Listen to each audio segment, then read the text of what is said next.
My parents believed a girl's false accusation and hurt my brother. I escaped a toxic home and fought for custody to live with my brother. I, 14M, have wanted to tell this story for a long time. Please be patient as this is a long narrative. I understand it sounds like a lie, but believe me, I want it to be. This has damaged my family, and I am not permitted to discuss it since my parents want to forget what they did. So, just to be safe, I'm sharing this from my friend's brother's Reddit account. My parents had both lost spouses before meeting. My father split from my older sister Lucy's mother, now 25 years old, and my mother lost her ex-husband in a vehicle accident, forcing her to care for my brother, currently 23 years old. They were both single parents with custody of their children. They met on the beach, exchanged numbers, began dating and were married 2 years later. Let's get into the story. It all began when I was 8 years old and my brothers were 17 and 19. My brother Kirby was in his third year of high school and my sister worked at a grocery store near our home. My parents and sister worked, so I stayed with Kirby. It may seem strange, but the best times of my life occurred when Kirby was with me. I understand that many older brothers do not get along with their younger siblings, but this was not the case for us. I loved Kirby with all my heart, and I know he loved me as well. He always looked after me, played with me, studied with me, and occasionally took the blame for me. One day after school, I waited for Kirby in front of my school. He often came to pick me up because our schools were close. But this time was different. He did not arrive. I waited until 4 p.m., when my sister arrived to pick me up. I asked about my brother, but she didn't respond.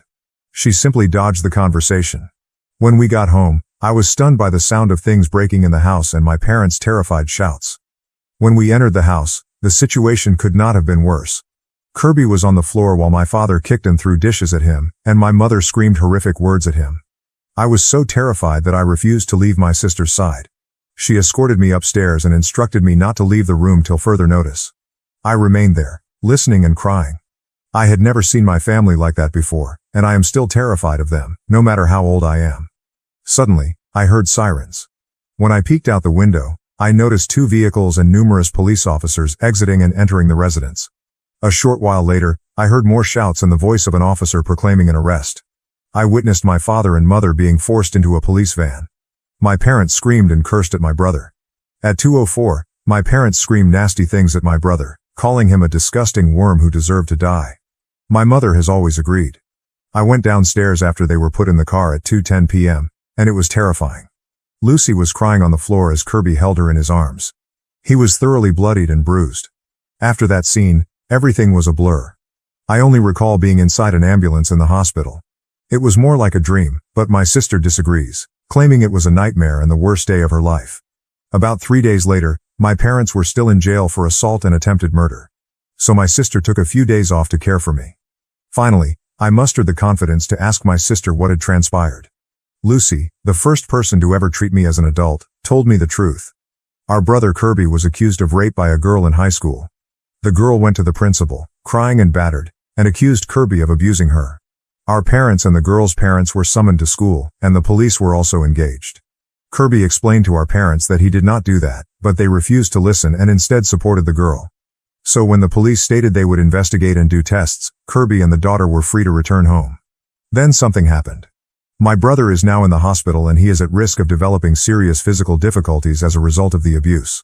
The next day, the police summoned my sister to the police station, where she was required to accompany me. But what they told us was alarming, to say the least.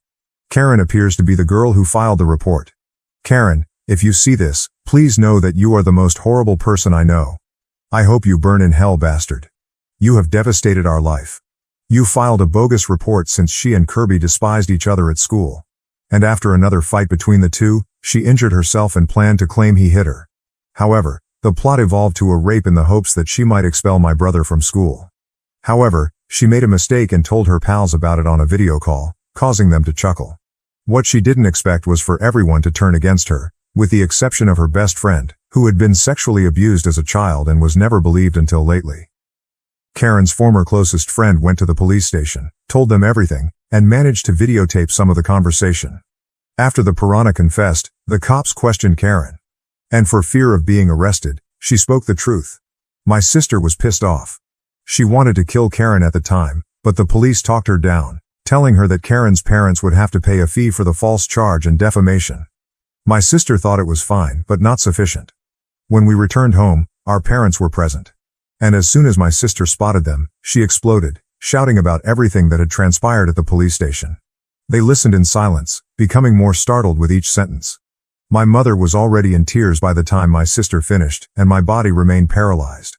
Then he did the worst thing. He said, "Are you sure about this?" That was the worst use of words I've ever heard. Lucy delivered a lengthy lecture on how they were awful parents for believing in that circumstance without any proof. And my father tried to rationalize that the girl's words were really valuable. But my sister did not contest it, claiming that without evidence, words were meaningless.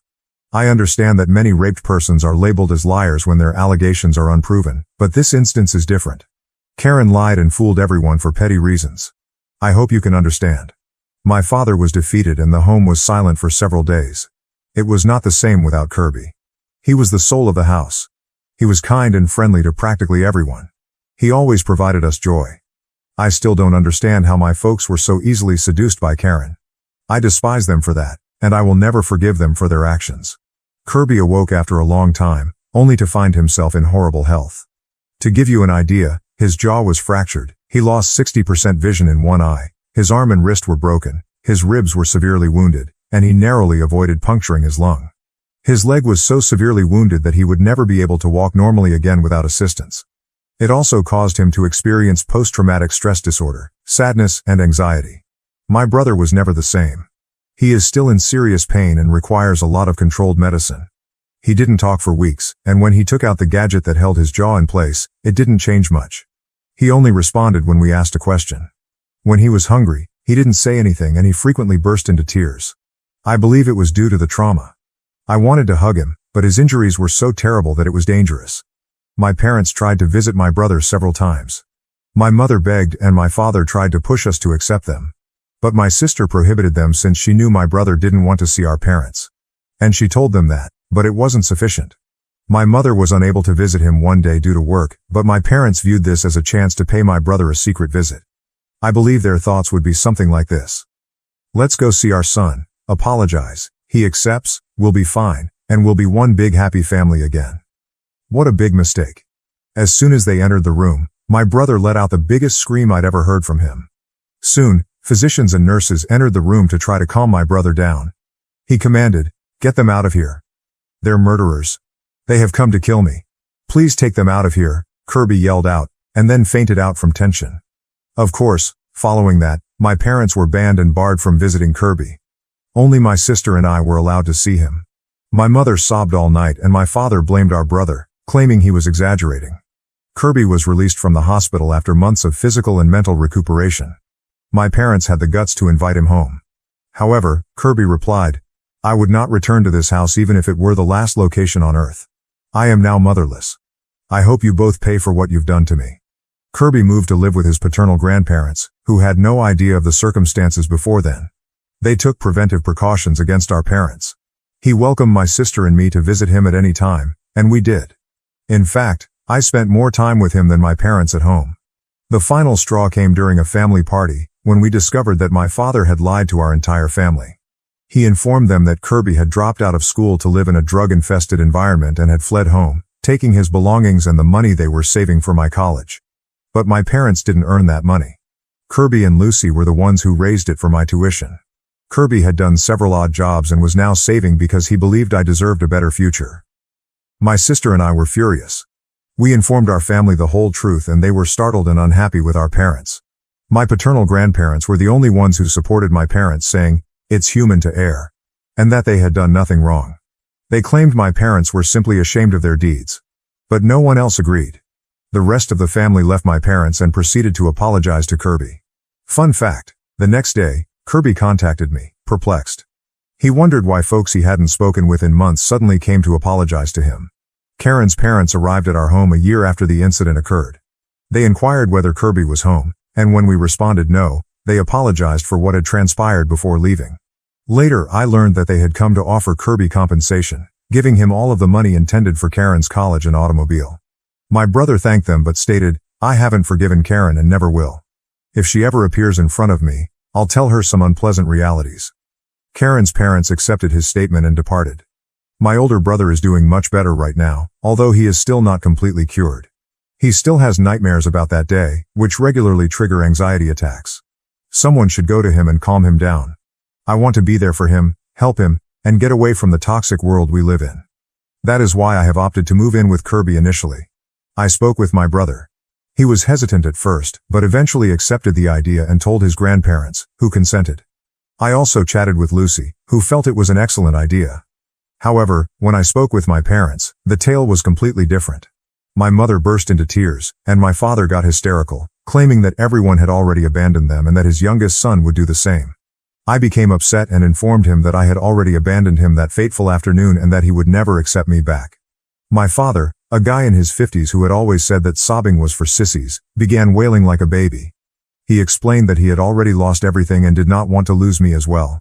I couldn't bear the situation, so I left the house and went to a friend's house to vent. My friend admonished me, telling me that I shouldn't forsake my parents like that.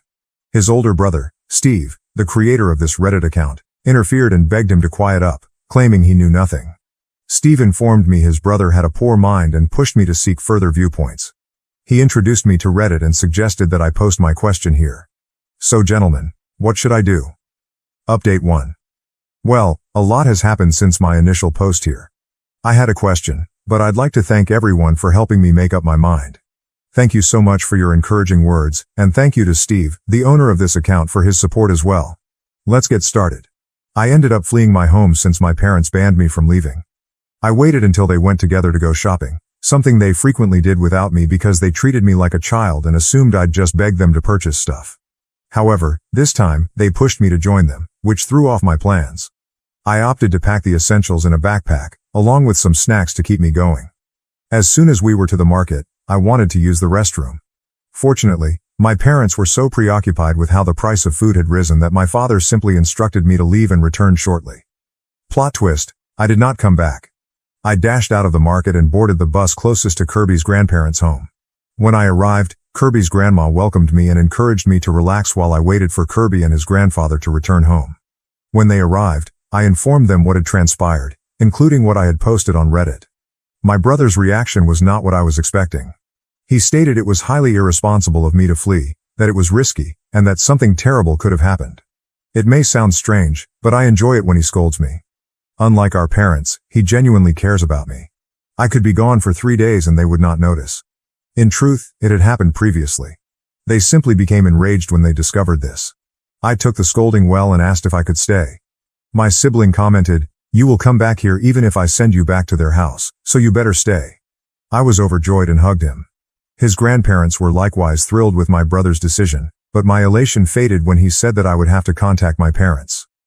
I resisted, knowing they would come for me, but my brother insisted, saying, "They are responsible for you, and if you don't tell them they can call the police and claim that I kidnapped you and am holding you hostage." I hesitantly called my mother.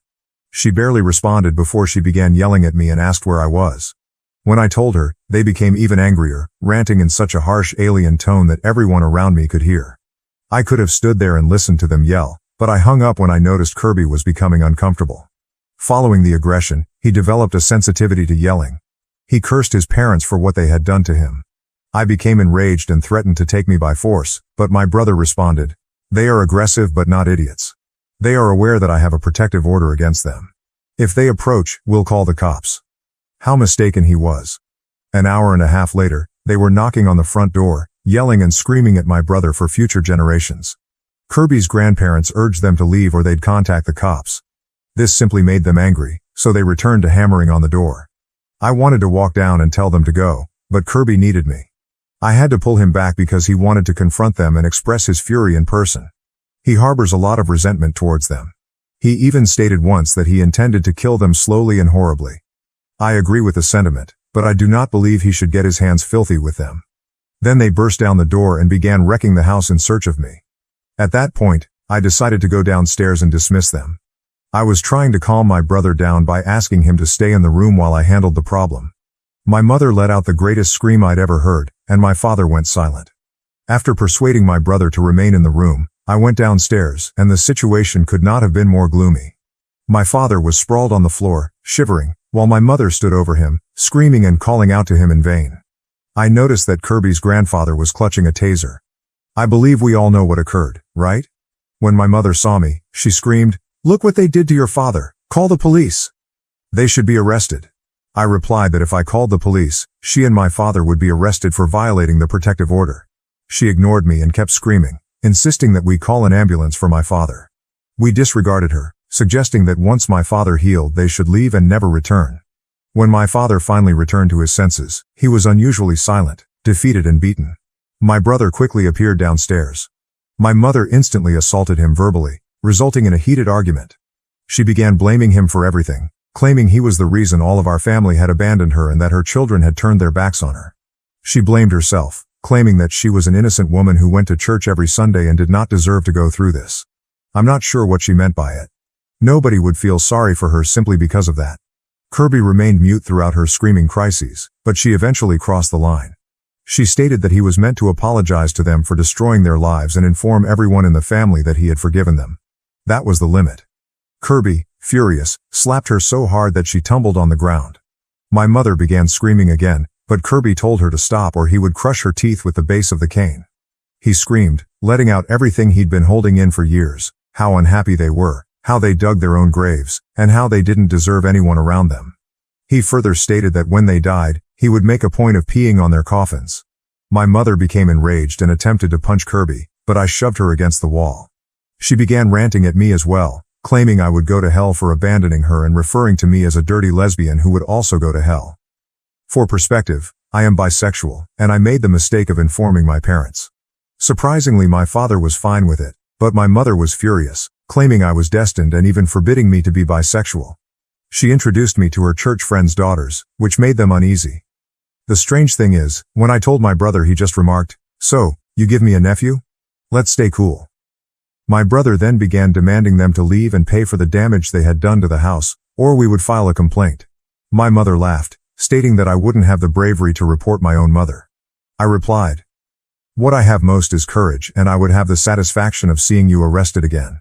She made excuses, claiming we didn't have proof, but my brother shut her down, pointing out that we had fingerprints, video evidence, and even footage from security cameras.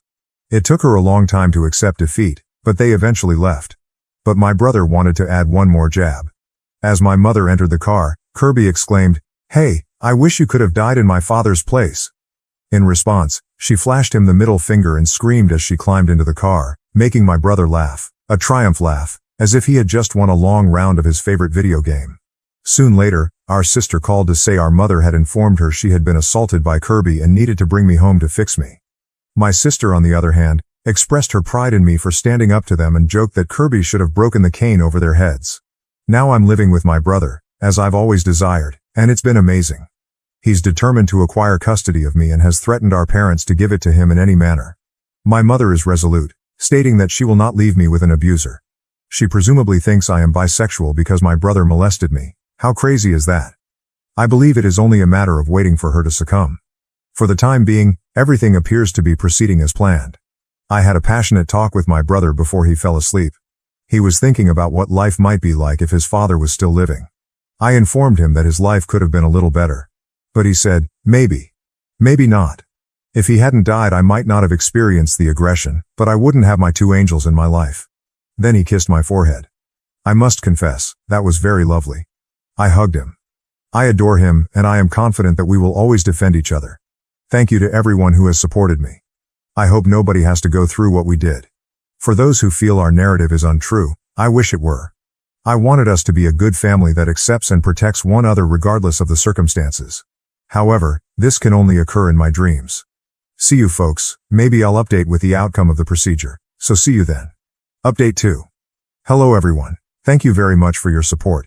Believe me, I am fine, and my brother is better, but fine is insufficient for him. He wants my custody at any means and is pursuing my parents with everything he has. Well, I wouldn't be here just to say we're fine, so let's get to the point. We were enjoying a peaceful afternoon when there was a knock on the door, which had already been repaired by a friend of Kirby's grandfather.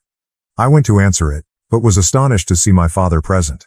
I immediately sent him away, but he said that he simply wanted to communicate and didn't want to make a fuss. I told him to **** off and that we would only communicate in court. However, my father insisted and Kirby's grandparents threatened to contact the police. To our amazement, Kirby said to let him in. We questioned him, but Kirby simply stated that my father was a pushy moron who would not go easily, so it was best to allow him in and get it over with. So we let him in, but we were prepared in case he became aggressive. Kirby sat at the kitchen table and we all remained in the kitchen for protection. Kirby's grandmother was recording the conversation to provide additional evidence that my father was violating the provisional measure. The conversation went as follows. Kirby responded, "Very brave of you to come back here after all you've done. My dad. I'm sorry, I swear I'll pay for all the damage." Kirby. Pay? Of course you believe you can solve anything with money, correct? But I am not talking about tangible stuff, which are replaceable. What you accomplished for me was priceless. Father, I know, I apologize. I promise I will give my life to travel back in time. I'd do everything differently. Kirby. Yeah, but you can't travel back in time. The damage is already done. You devastated me. You destroyed your family. Father, but there was an accident. If you had told us from the start, things may have been different. Kirby says, more lies. You did not want to listen to me. Do you understand what you did to me? You made me feel unworthy of living. You've made me want to die. Do you have any concept of how that feels? No, because you are the aggressor, and the aggressor will never feel the victim's terror. Son of a B**********. Kirby began to cry at that point, but it was a cry of wrath and bitterness that he had suppressed for many years. My father continued to apologize in vain, but my brother claimed that his sole motivation was to feel better about himself, not to sincerely regret what he had done. However, my father continued to apologize, to the point where my brother issued his ultimatum, despite the fact that he was on the verge of another anxiety attack. Kirby asks, "Do you want forgiveness? Here's what we plan to do. You are going to grant me custody of my brother. You'll pay his child support, and you'll never try to get close to me, him, or anybody else again. Or else I will make your days a miserable hell." My father agreed immediately. I'll tell you, I don't feel sorry for him, but I've never seen him so defeated as he was at that point. I believe the shock of his deeds finally hit him hard, but I feel no sympathy for him. He deserves it. He deserves to feel the pain he has caused our family. He left shortly after, stating he was going to try to persuade my mother to relinquish custody of me. He too appealed for forgiveness, but I simply ignored him. My brother burst into tears the moment he went out the door. I believe his courage had gone at that point. He began crying and collapsed to his knees on the floor, hyperventilating and sweating cold. We escorted him into his room so he could lie down. We offered him anxiety medication, but it didn't seem to help. I contacted my sister and explained all that had transpired. She arrived instantly, and we all remained in the room, attempting to calm him down. My sister repeatedly told my brother that he was one of the bravest persons she knew. Despite his anxiety, he was brave enough to remain in the same room with our father, his abuser, and, as he called it, his murderer. After several hours, my brother finally calmed down and fell asleep. Lucy and I slept in his room just in case he had nightmares afterwards. But of course, nothing can end like that. My mother called us many hours later, inquiring what that demon Kirby had done to her husband. She accused my brother of having captivated her sweet hubby, and claimed he now wanted to give everything to Kirby. My sister simply ordered her to **** off, noting that at least one of them had come to their senses. So I hope everything works out and my mother finally comes to her senses and does the right thing. Thank you so much for everyone's support, especially Steve, who owns this account and has always been there for me since I first told my tale. While I'm gone, I'll give updates if anything changes. See you later. If you're asking why I use phony identities, it's to preserve my brother's privacy. I do not want their life to be invaded. Update 3. Hello everyone, it's been a while. You deserve the most recent update and I can say I'm overjoyed that it's finally finished. It's truly over. I'm free of that place and those people. In my last report, I said that my mother did not want to give up custody of me. My father threatened her in every way imaginable, but she did not care. She stated that she would never abandon me and would go to any length to reclaim my trust. So since she wouldn't give in, we turned to psychological pressure. We told everyone in our family what had transpired and how my brother wanted custody of me. The relatives knew, and they attacked my mother directly, claiming that it was the least she and my father could do to make amends for the past. However, my mother barred all of our relatives, claiming that my brother had charmed them. Typical. A week after I moved in with Kirby, she called. Karen stated, "I'll give you 2 options. You're going to come home without complaining and we'll forget all this, or you're going to stay there and suffer the consequences." I refused to succumb to her demands. I informed her that even if my brother died, he would not return to that house. So she hung up with me. I called to inform Kirby because I was concerned that she would do something damaging to him. He assured me not to worry, and that if anything happened he'd notify me. Then it occurred. The police knocked on our neighbor's door, an older lady who is quite nice. The police were summoned in response to an alleged accusation of child abuse at our residence. However, when they learned they were in the incorrect residence, they hurriedly left. I pulled things together. My mother had phoned the cops. But she's gone so far that she misplaced our address, directing the police to the wrong residence. Hours later, my mother called to suggest she could withdraw the complaint provided I went home without a fuss. Of course, I told her to go to hell and hung up. My brother apologized to the neighbor for what transpired. Then he decided that since my mother wanted to play dirty, we should play dirty too. We utilized our final weapon, our maternal grandma, the person my mother despises more than my brother. It was tough to get her contact information since, sadly, our grandma despises me and my sister for reasons we cannot control. It was tough to get her contact information since, sadly, our grandma despises me and my sister just because we are our father's children. Yes, she is the traditional grandma who has a favorite grandson, in our case Kirby, which provided us an unfair advantage. We eventually discovered her after searching for her phone number or address. So my brother called her and told her about everything, from the assault to our current situation. When asked if she could help my brother, Grandma's sole response was that she would be here as quickly as possible. And believe me, she arrived in our city an hour and 30 minutes later, which was okay because my brother had simply asked her to call my mother. And she agreed to the bargain and went straight to my parents' place for a surprise visit, which my mother absolutely despises. She called me and Lucy and asked if my brother had anything to do with it, which we disregarded. Her reaction was even enjoyable. Our grandma was purposefully driving our parents insane, and they couldn't fight back because, as I know, my mother is greedy, and my grandmother owns a large plot of property that, if sold, could provide for someone for a long time. That's true. My parents are not only fools and psychopaths, but also greedy. I believe my brother must have married into the wrong family since it is simply inconceivable. And after 2 weeks of misery for our parents, my mother finally asks when she'll leave. She stated that she would only go if my mother relinquished custody of me, with which my mother disagreed. She wanted our grandmother to depart, so she played the final card. Either my mother would relinquish custody of me, or she was entirely out of will, son and money. Guess which one won? So we went to court, and if looks could kill, my parents would have already been buried. The judge became agitated as he recounted the events of the past, wondering how my parents escaped justice so easily. Unfortunately, in today's world, money is more valuable than a person's sins.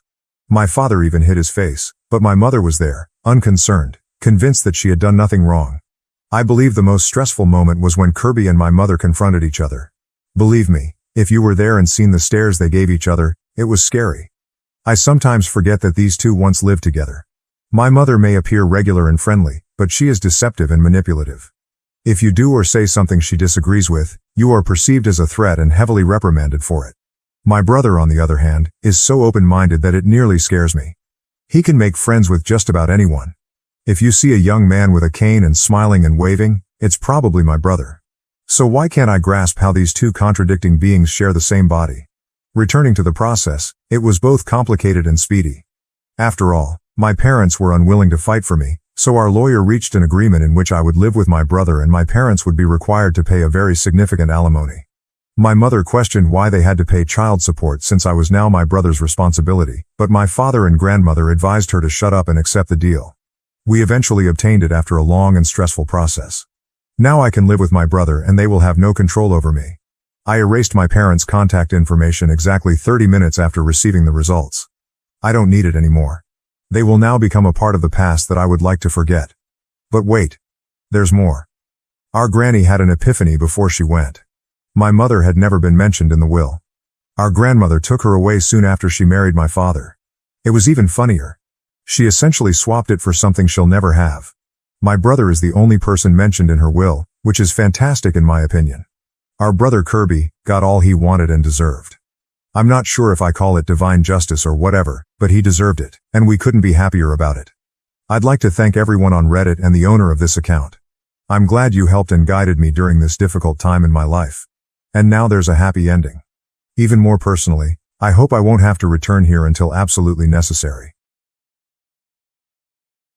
Thank you for watching. If you haven't subscribed yet, Please do so and hit the notification bell to stay updated with more shocking real-life stories happening around you.